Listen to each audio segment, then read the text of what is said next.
There are 6 exceptional cases when backbiting is permitted. And that too, we have to be very careful to mention only the flaw that we want to discuss about that person. Do not go and mention anything. It's not an open license to backbite anybody. There are 6 situations where backbiting is permitted. This sin, subhanallah, we will regret it in the dunya and in the akhirah, and specifically in the akhirah. When we are so excited, we have so many hasanat, and we're about to enter Jannah, and we see a line of people waiting. Yes, what do you want from me? He said, you spoke behind my back. You have backbitten me in the past when we were in the dunya. And now the currency is only hasanat and sayyi'at, good deeds and evil deeds. I don't want no money. I want 1,000 hasana, for example. I want 5,000 hasana, for example, for all these words you spread about me. Allahu Akbar. To stop wrongdoing. I have seen, for example, your son committing a sin. If I go and talk to the father, I talk to the mother, who are the people who can influence the child, have authority over that child, then is not considered backbiting, because my intention is to order good and forbid evil. Similarly, I go to the principal, I go to the imam, someone who is in charge of a person of authority that can do something about that matter that I'm discussing about that person. You're doing it only for identification. So in these 6 situations, then it will not be considered backbiting. We have to be very careful when we speak, my brothers and sisters. Wallahi, backbiting is it destroys the hasanat. It eats up the hasanat, and we will come on the day of judgment very excited, and then our hasanat will start diminishing because of all the backbiting that we have done. Assalamu alaikum wa rahmatullahi wa barakatuh. Bismillah walhamdulillah wassalatu wassalamu ala rasulillah. Allahumma allimna ma yanfa'una wanfa'na bima 'allamtana wa zidna ilman ya arhamar rahimin. We ask Allah Azza wa Jal, teach us what benefit us from what He taught us, and increase us in knowledge. My dear beloved, respected brothers and sisters, I ask Allah subhanahu wa ta'ala to protect us all from any harm. Today in our episode, just a reminder, it's an extremely important topic about a sin that is very easy to commit. All it takes is just move this muscle called the tongue, and then you will fall into that sin. And that sin, Allah subhanahu wa ta'ala warned us from it in the Quran, in Surah Al-Hujurat, when He said, لا يغتب بعضكم بعضا أيحب أحدكم أن يأكل لحم أخيه ميتا فكرهتموه. Allah subhanahu wa ta'ala said, do not backbite one another. Would any of you like to eat the flesh of his brother, of his dead brother? You would hate it. So we are talking about backbiting. Backbiting, a major sin that many of us commit, and sometimes we do not even know that we are doing it. Rasulullah sallallahu alayhi wa sallam, a hadith is in Sahih Muslim, he asked the Sahaba, do you know what backbiting is? They said, Allah and His Prophet know best. He said, alayhi salatu wasalam, backbiting is mentioning, talking about your brother in his absence or in her absence, in a way that he or she dislikes. So the Sahaba said, what if, Ya Rasulullah, what we said about him is true? Rasulullah sallallahu alayhi wasallam said, that is specifically backbiting, when it's true. And if it's not true, you made up something about them, that is called buhtan, slander. So, my brothers and sisters, this sin, subhanallah, we will regret it in the dunya and in the akhirah, and specifically in the akhirah. When we are so excited, we have so many hasanat, and we're about to enter Jannah, and we see a line of people waiting. Yes, what do you want from me? He said, you spoke behind my back. You have backbitten me in the past when we were in the dunya. And now the currency is only hasanat and sayyi'at, good deeds and evil deeds. I don't want no money. I want 1,000 hasana, for example. I want 5,000 hasana, for example, for all these words you spread about me. Allahu Akbar. So all these hasanat that we worked for so hard, we go and here you go. We gave this guy who's waiting, and then another guy, and another guy. Subhanallah. So we have to be extremely careful to think before we speak. To think before we speak. And if we see any backbiting taking place, my brother, my sister, do not shake your head in approval, because if you do, you are partner in the crime. Ask the people to stop, and if they do not stop, you leave that gathering. So,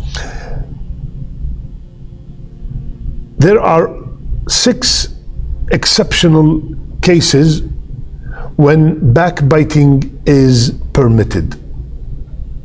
And that too, we have to be very careful to mention only the flaw that we want to discuss about that person. Do not go and mention anything. It's not an open license to backbite anybody.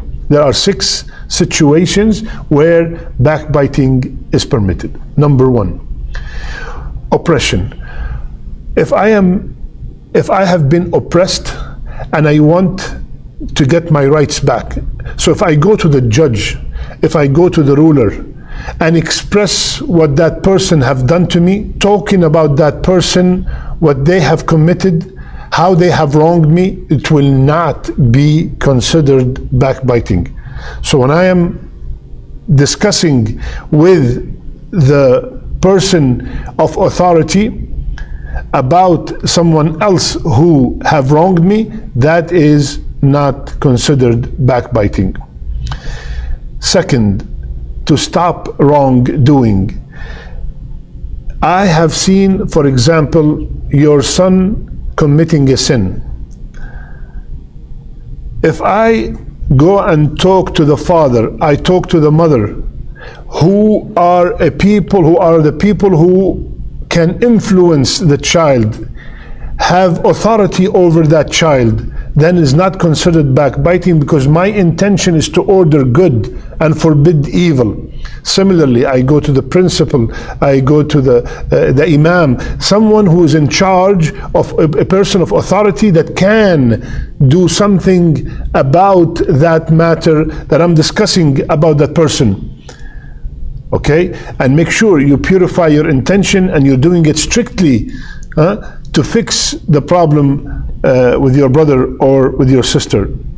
Third situation which is not considered backbiting is seeking a fatwa.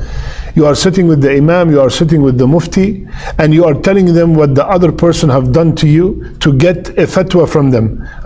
In that situation, that is not considered backbiting when you say that this person have done this and have done that. Fourth, very important, and we go through this many times in our life, warning others about a person. A person came to you and said, my daughter wants to get married to brother so and so. What do you know about brother so and so?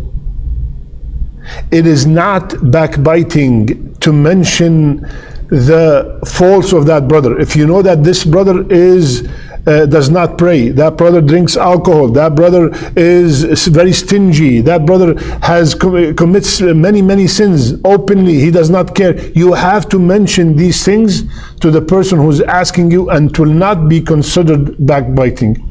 Similarly, if someone came to you and asked you, I would like to go in business, do business partnership with so and so, what do you know about him? If you know that this person is a thief, this person he cheats, this person he lies, this person have wronged so many people before, you have to mention these things, and it will not be considered backbiting, because you are warning your brother from doing business with that. And similarly, if someone who is spreading bid'ah, spreading innovations in the deen, and he's sitting down, no matter how many people who follow him, if his aqidah is wrong, and he's spreading lies about Rasulullah sallallahu alaihi wasallam, lies about the deen, you have to warn others about that person. So from that perspective of warning, it will not be considered backbiting. Fifth, if someone is openly doing the sin, mentioning that this person is committing that sin in his absence is not considered backbiting. And this is in Arabic, is called mujahara. Rasulullah said, "Kullu ummati mu'afa illa al-mujahirun." All my ummah has a possibility of being forgiven except al-mujahir. Who is the mujahir? The mujahir is the one who openly do the sin. Allah subhanahu wa ta'ala have covered him. Nobody have seen him at night what he has done, and he wakes up in the morning and he brags and boasts of what he has done last night. Subhanallah. That is called mujahir. If someone openly, he is posting on his Instagram, on his Facebook, that he has a girlfriend, he has a can of alcohol in his hand, subhanallah, and you go and you say, oh, this person drinks, but he's openly posting it to everybody, subhanallah. So that will not be considered backbiting. And the last one is for identification. If I want to identify somebody, I'm asking my brother Hassan. I said, do you know brother Ahmed? He said, which brother Ahmed? I said, Ahmed that comes and prays with us in the masjid. He did this, he did that. So he did not recognize him. So if I go and I say, Ahmed the blind one, Ahmed the chubby one, Ahmed the tall one, Ahmed the black one, that will not be considered backbiting, because I am only mentioning these things to identify Ahmed. Okay, so and make sure you purify your intention. Do not, ask yourself, why am I saying these statements? Do not belittle anybody. Please be very careful. You're doing it only for identification. So in these 6 situations, then it will not be considered backbiting. We have to be very careful when we speak, my brothers and sisters. Wallahi, backbiting is it destroys the hasanat, it eats up the hasanat, and we will come on the day of judgment very excited, and then our hasanat will start diminishing because of all the backbiting that we have done. And subhanallah, just treat others the way you would like to be treated. On the day of judgment, you cannot give your mother, you cannot give your father a hasana, people that you love so much, and you will go ahead and give that person, maybe you did not even like him, you will give him thousands of hasanat because you have backbitten him in this dunya. Allahu Akbar. Backbiting will ruin all these salawat that we have done, all these fasting that we have done. It will take away from all the hasanat we gained from the a'mal as-salihah. May Allah subhanahu wa ta'ala make us from the people who control their tongue. May Allah make us from the people who control their tongue. Ameen ya Rabbil Alameen. I love you all for the sake of Allah. May Allah subhanahu wa ta'ala make our last deeds our best deeds, and make our last words La ilaha illallah.